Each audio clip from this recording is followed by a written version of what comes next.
Hi, welcome to the Divorce Couch. My name is Simone and I'm the divorce coach based in Germany.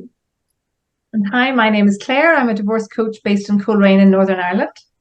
Hi, and I'm Salma, and I'm a divorce coach based in London, UK.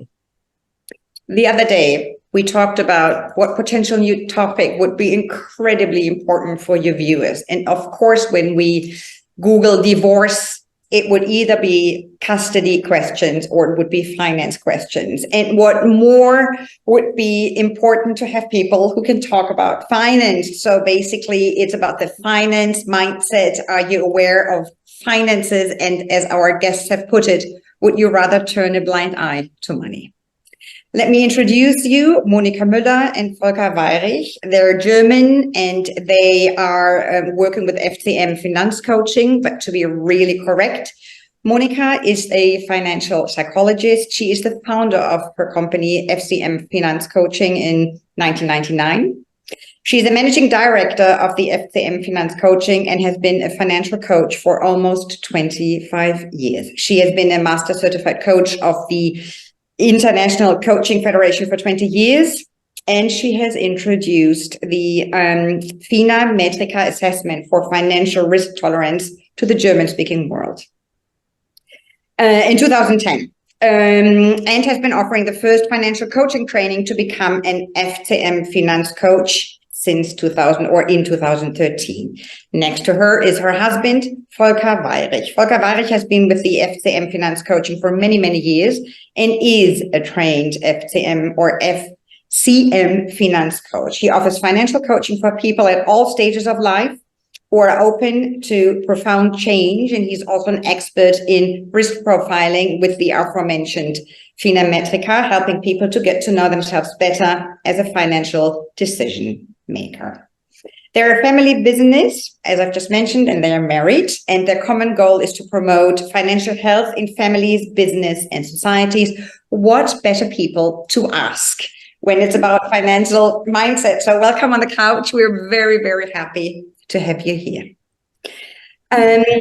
We try to stay within a 30-minute frame. So let's just dive right into the question. What is financial coaching? Okay, first of all, I'm very happy to be with you, although we are not the experts of divorce because luckily we avoided divorce up to now. Yes, but we like to introduce a little bit or talk a little bit about what we think is important for people in divorce. And finance coaching means coaching, as you know, you all are coaches, is a partnering relationship.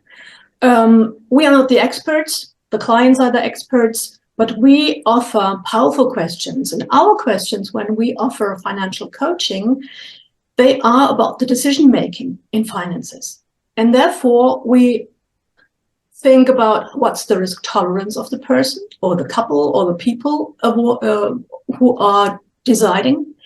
Because it's the personality, the person in this divorce phase who is faced with decisions with risk. There's an emotional risk and there's a financial risk.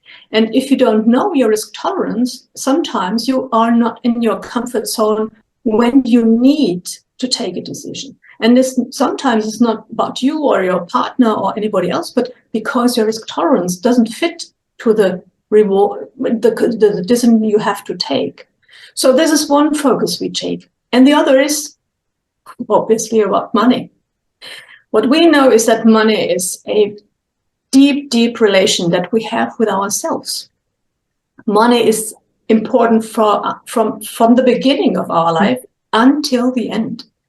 And it's always there, it's always in our lives. And if you don't know enough about your relationship to money, it although navigates you. And then I come maybe for the last focus we have in our financial coaching. We always look at the role somebody brings with him or her as a financial decision maker. Is he an experienced financial decision maker? Or is it new for him or her to be aware that as a role in his life now financial decision making is so poor? And this helps as well to take more responsibility in all the process of the divorce. Well, that's a few things about what is special about finance coaching.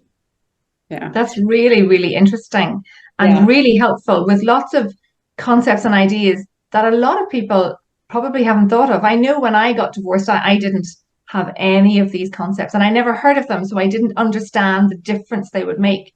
So can I ask you both, what is the difference between what you do as financial coaches and a financial advisor? Yeah, there's a big difference because a professional financial advisor guides clients directly to products or product decisions. This is the focus. They're selling products. We don't sell products. We are about the people. We guide the people through the process, but our goal is not to sell any products. A professional advisor assists by purchasing and sales processes and concrete with he gives tips and recommendations about products, and he has a special know-how about the country, the taxes in the country, the products which are available in the country, and the bank system, how these things are working. So a professional advisor gather information and process this information through the market.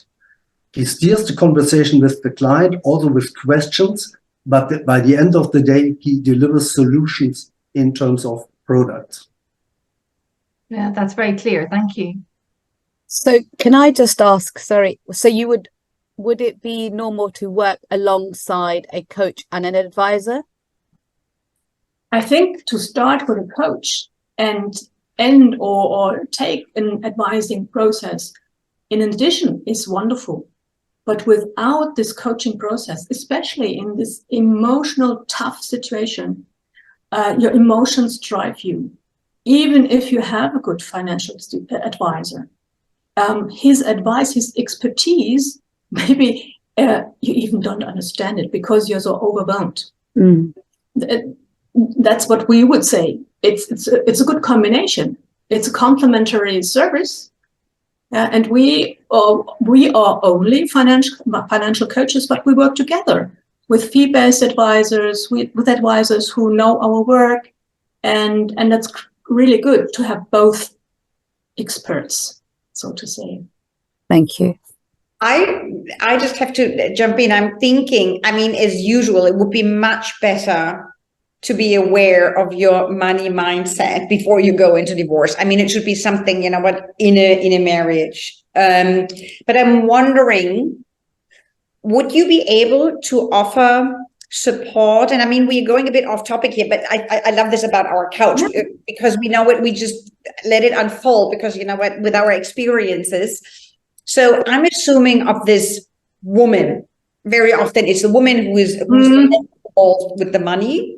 So now she has to make decision on money that really challenge her. So basically what we do when we are challenged, we very quickly go into potential freeze mode, right? I don't want to make any decision. So, but on parallel to that, the divorcing partner is potentially really pushing through this, right? Because they really need to have numbers on a piece of paper because it's part of the divorce papers.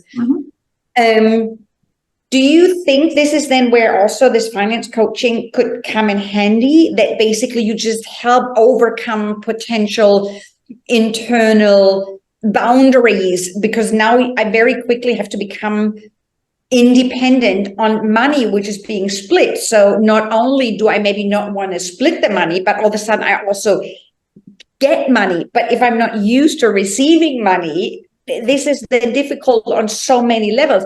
And I tell you why. Yesterday, I had this own personal experiences that my children each have their maintenance. And I have an amount in my head, what I'm willing to pay, let's say, when we go out for dinner, which is so ridiculous because I would have to multiply it by 3. So I could spend more than, let's say, I do a quick number, 10 euros. But if I go and I'm supposed to spend 40 euros because there's 4 people in a restaurant, I'm irritated. I said, I don't spend 40 euros in a restaurant. And then we have right there a boundary, because that's ridiculous, because I get 4 times the income. I have 4 maintenance in my own. And I can only imagine I'm so far out of my divorce process. For somebody like me, having gone into the divorce process, and Claire, I think you were in a similar situation. Most of my clients are that. This would be so helpful to support, I mean, like professionally. So the question is again, would you see that a divorce finance coach can also help along the decision process in the divorcing itself? Of course. It's the most important is to become open and open-minded and powerful and free and relaxed for, let's say, a few minutes. That helps already. That you are not relaxed in this situation over time is fine. But in the coaching session, the coach creates a safe space, a relaxed space, sometimes a humorous space, and a provocative space. And in this space, you can experiment with different roles, chairs, heads, to experiment what could be an ideal decision that I take. How could I talk to my husband? We can make a role play. And this is very safe. Yeah. And in this role play, you can try out everything you want. You can make him small, you can make him big, you can be at eye high. And then you get an idea what could be a sentence, what could be an inner state that you take within these conversations. And it's about money, because money is always navigating us. And old patterns come in this situation. Old patterns means sometimes I don't behave like a wife. I behave like a daughter to my father or to my mother. And this is irritating also for the husband, for example. Maybe the husband becomes a father with me. And so it's mixed up in a lot of patterns that relate to money from your history. Yeah. And what I can say is just, I had a conversation this week, I think it was this week, with a young lady from Hamburg who was interested in a seminar and working with me as a coach, but not for the divorce, but for her entrepreneurial situation. And then when we were talking, and I was telling her a little bit about the work, and she said, "Oh my God, I'm divorced. And I did so many mistakes. I needed somebody like you in this situation. My tax advisor, my lawyer, my financial advisor, nobody helped me to stop this process and not to give," in her case, it was the house, to her husband. And she said, "No, I wouldn't do that anymore." But I didn't have any idea how to handle these emotions. I so resonate with that, because I have spent time in the last few years working with a financial coach to understand my financial background. And I had a few drivers. One of them was because I knew that if I didn't change my patterns to set up my own business, it was going to go down the tubes. So I knew that. I was sensible enough to figure that one out. Yeah. But also I have 2 boys that are 12 and 14. And I thought, I get to change my generational patterns in their future by me changing. And I have completely changed because I've stepped out of my permanent job as a nurse with a salary and a pension when I have a mortgage and a car loan to be able to do this. But I could not have done this if I had not done financial coaching. And I did it in a group setting. But I learned so much about generational patterns and why I did what I did and what was underneath it all. And I'm able to teach my children differently to how I was taught. And to me, that is just beyond value. It really is. which would lead me, I mean, one of the things I picked up was when you talked about, a safe space and a fun space. And I thought, when do you ever connect money and fun? Really, in a divorce setting, it's like fear and paralysis and unknown. So to hear you talk about it like that invites me as a person to think of it in a different way, because you're giving me permission to, because you see it differently. And I think as coaches, that's what we do. We give our clients permission to see things differently because they trust us to bring something different. So I'd love you to talk about the idea of attitude to money, and why is money so personal? Because it's such a...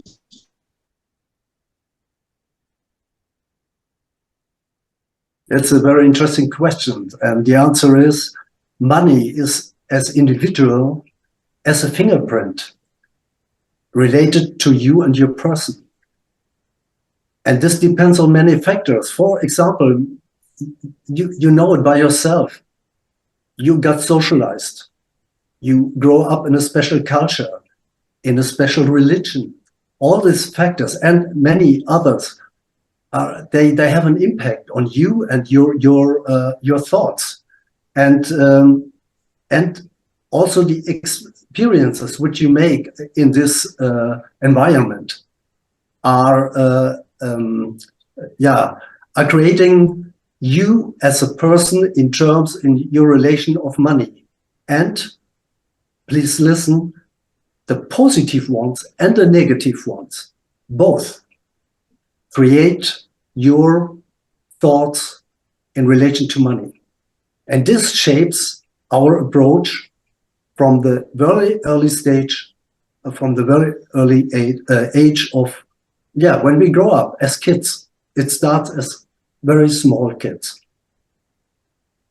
And we question that. We question that very deeply. I've just learned something. I'm sorry, I have to chime in. And you know what? I cannot believe that just happened. To me, money was always a foreign entity. It was money, and then there's life. And when you said it's the fingerprint, all of a sudden it just went like a light bulb moment. It's the way we live. It's incorporated in our life experience. And I think that then gives money a whole different meaning. It's no longer the evil and different, because it is part of I love that example of the fingerprint. Mm-hmm. I haven't heard the fingerprint example, but what I know is that my understanding now is that how I treat money is a reflection of how I see myself. Mm-hmm. And that idea of, worthy of respect and worthy of being treated well and cared for. And I had a very big subconscious programming of getting rid of money at all costs without realizing I was doing it. I didn't know how to hold on to money. And when I looked at that concept of it's to do with self-worth and what I'm worthy of, and connecting it to money, I thought that's a whole different ballgame. It just completely changed. As you say, Simone, it's not like money is there and I'm here. That's not how it is, but it is definitely how I saw it. And it is very, I found it fascinating when I started to understand how I treated it, how I saw it, and what I did and why I did what I did. Yeah, maybe I can describe it with a very small example. Mm-hmm. Why does a look at your bank statement creates feelings? This is just black numbers on white paper. Well, it certainly does create feelings. Yeah. Read numbers. This creates fear, euphoria, calm, uncertainty. I don't know in which situation and what numbers are on your paper, but this happened with all of us, and we are not. We don't know this, and this shows us what a small thing like this simple example. Yeah, how powerful money is in our daily life. And unfortunately, this powerful thoughts occurs also, especially in the divorce phase. For example, if the divorced person feel, now I am poor, I'm worthless, I'm dependent, I'm weak, I'm insecure, maybe also I'm unlovable, I don't know. Thoughts which occur normally, and this makes something with you. And if we can solve it, wie heißt das nochmal?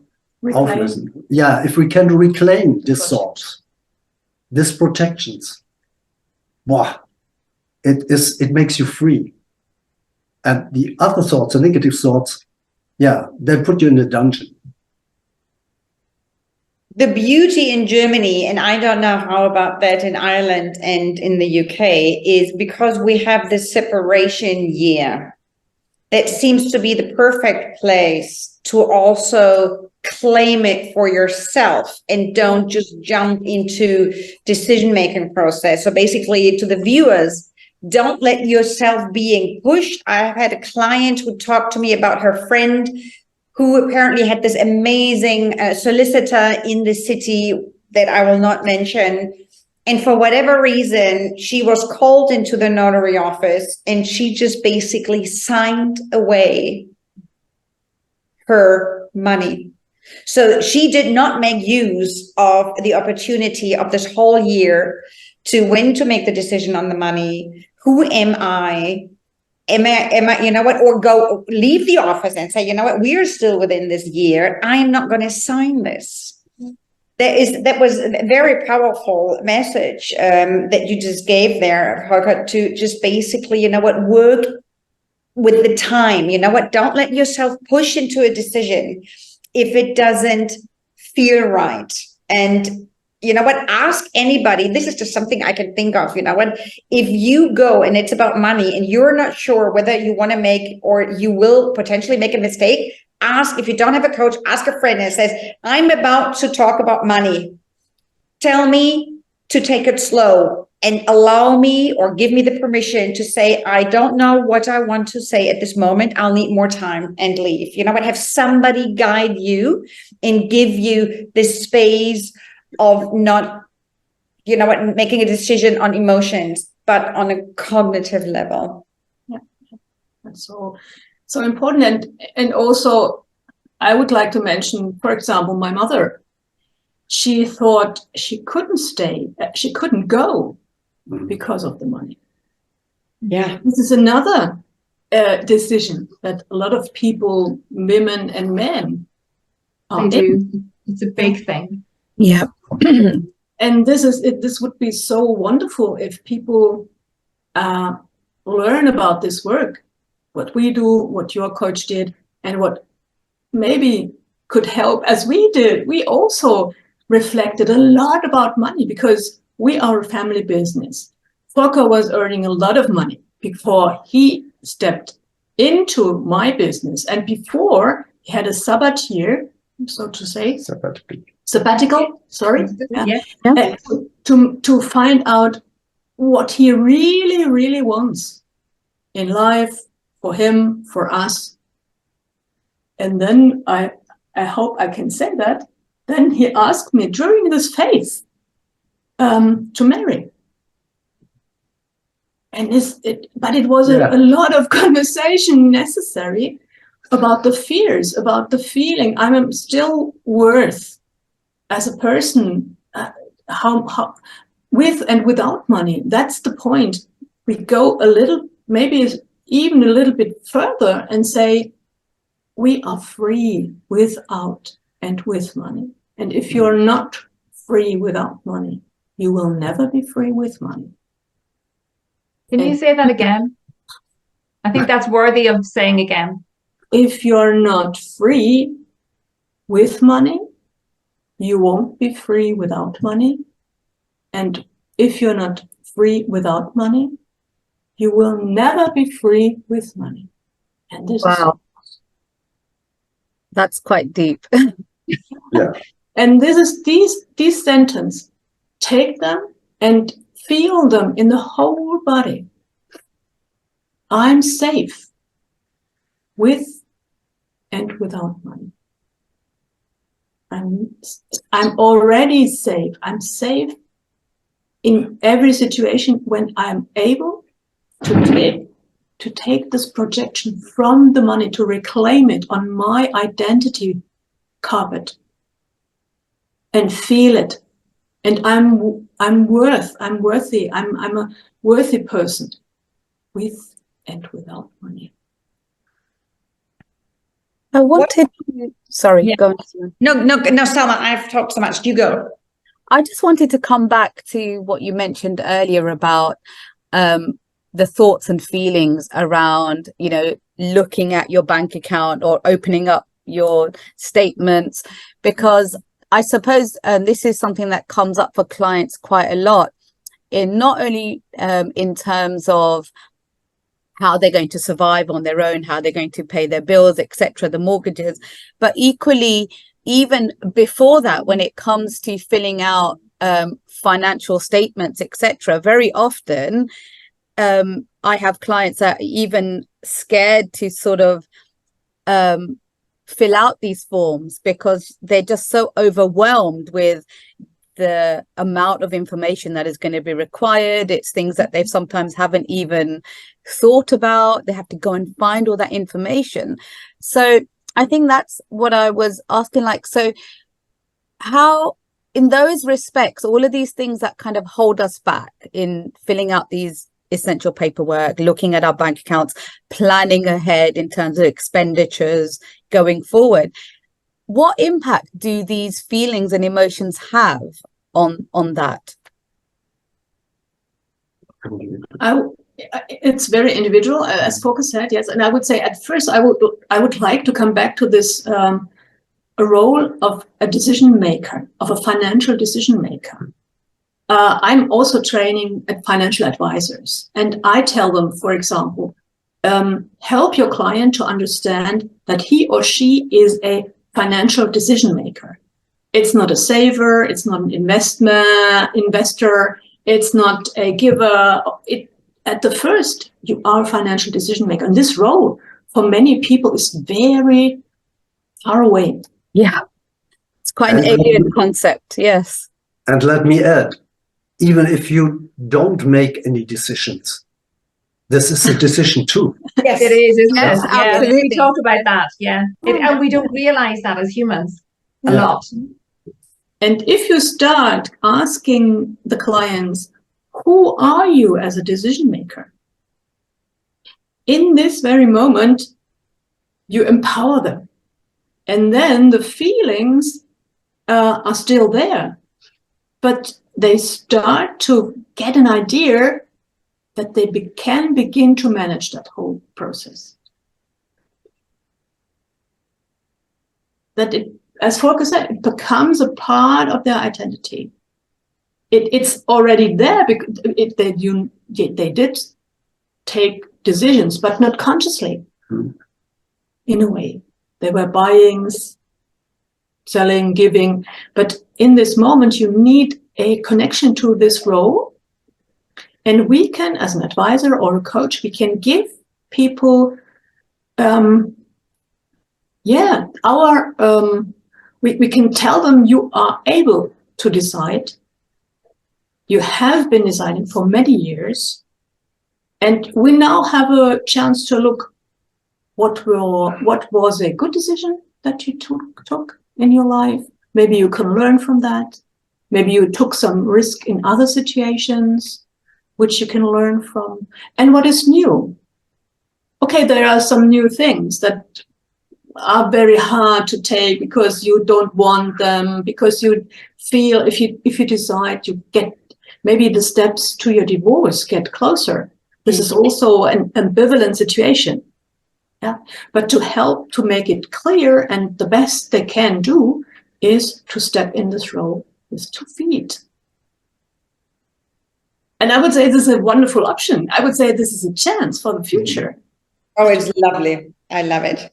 I just have I just keep thinking, what being my generation, my age, and when I went into my divorce, money was never part of my decision making. It was either the children or then there is the money. And it was never, I can be the best possible parent and I can also claim what's mine in terms of money. But I think especially my generation is still so divided. But then we have Salma, who's my age, and she's has a complete different life than mine. But I think, about being an expat, very often it's basically as a trailing spouse, you leave the whole money and career behind, and then it becomes so black and white. And as you just used the beautiful word ambivalent, that shouldn't be. You know what? It is both.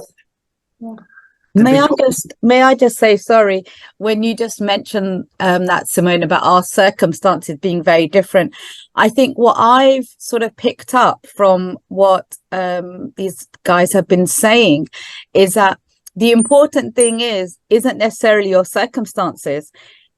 I think I still, listening to the things that you've been saying around fears and thoughts and beliefs, probably that is such an important factor for me to explore regardless of my circumstances. I kind of feel as if that's where the work really needs to happen, because circumstances are sort of varied, but I think the fears and the belief systems and the restraints that we might be holding on to are probably similar regardless. I need some finance coaching there, obviously.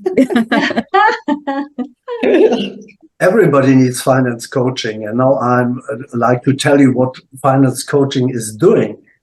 Yes. Because the first steps in finance coaching is to discover and dissolve your thoughts, to bring in your consciousness. And this is because as long as we assign this thoughts into money, we call this projection. This is a very important term. We project our thoughts on money, but it's we, and it's not the money. Okay, it's difficult to understand because we have a 2-day seminar to make it, to bring it very close to you that you feel it, because this is nothing for the head. You try to understand it on a logical way, but it doesn't work this way. Okay, this is our experience. Yeah, and it is very difficult for us to feel our strength, our value, our power, and to think clearly and to make good decisions and to live our controlled way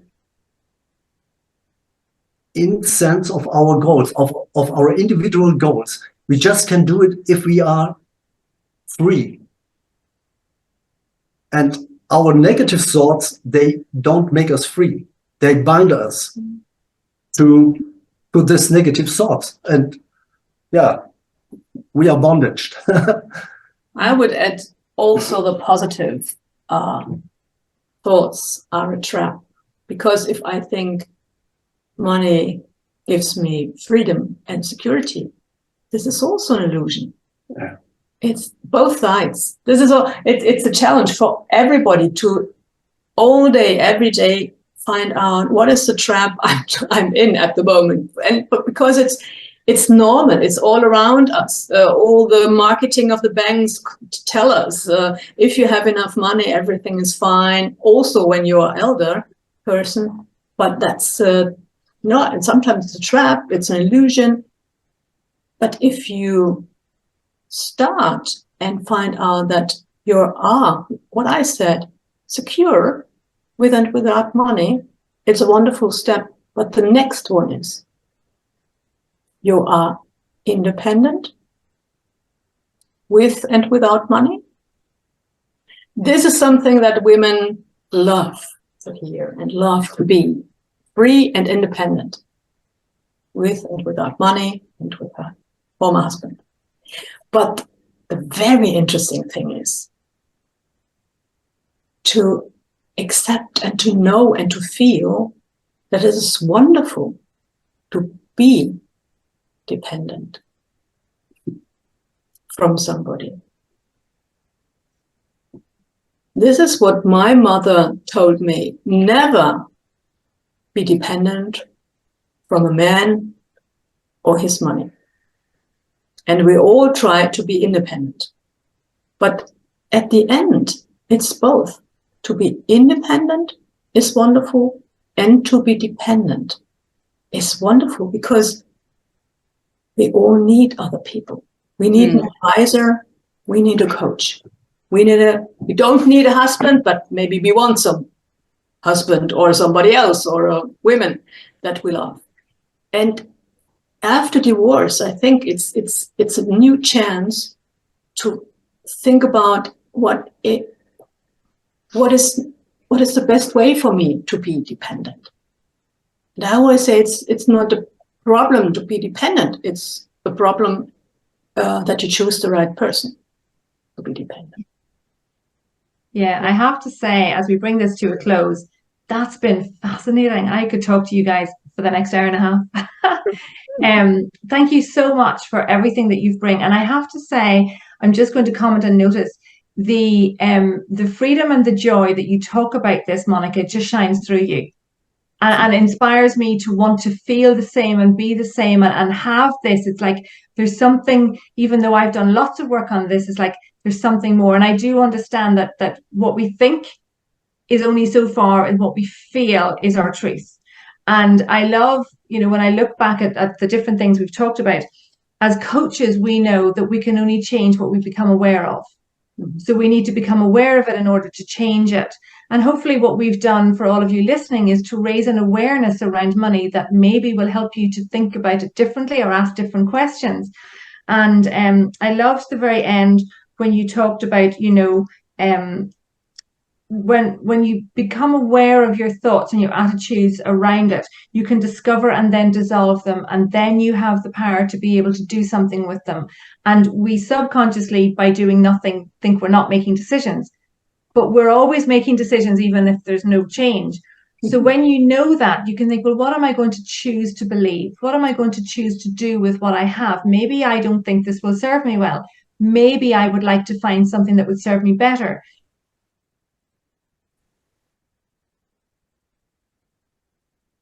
And I haven't heard this one put the way you did, of how to be a financial decision maker and what is your role as a financial decision maker. That takes like a CEO role, bringing your power back and going, I'm not putting it out there onto somebody else, I'm taking it back into me. And that helps to build us up as humans in our confidence and in how we are in the world, because that's an internal job. And I love that statement and question around it. And something at the very beginning that you said, Monica, you talked about, do you know your risk tolerance? I imagine 90% of humans have no idea what that means. Risk tolerance. We do risk, but we don't know what a risk tolerance level is, because it's not a phrase that you hear talked about in social media or in social circles unless you go looking for it in a certain place. So I love what you've brought. I love the idea of being independent, free to be independent with money and free to be dependent on it, and being able to be free with money and without money and interchange all of that. That is something that allows us to be different as a person. And it is really powerful. And I'm a firm believer in asking the question, who do I know who can help, as opposed to how do I figure this out? So we will be putting your contact links into the show notes on this. And we hope that you have enjoyed this session as much as we have by listening to it, because it's certainly given lots to think about. And I'd like to thank you very much for coming on. We hope you will join us again on another episode of The Divorce Couch. And we'd love you to press the like, share and subscribe button to hear more episodes in the future. Thank you very much. Bye. Thank you. Bye. Bye.